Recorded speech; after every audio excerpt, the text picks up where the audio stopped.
You ask Tiger to solve. This deals with linear equations with one unknown. The final result is x equals 1 over 2. Let's solve it step by step. Simplify the expression. Simplify the arithmetic.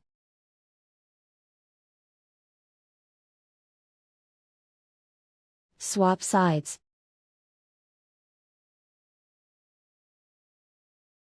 Isolate the x. Multiply both sides by 1000.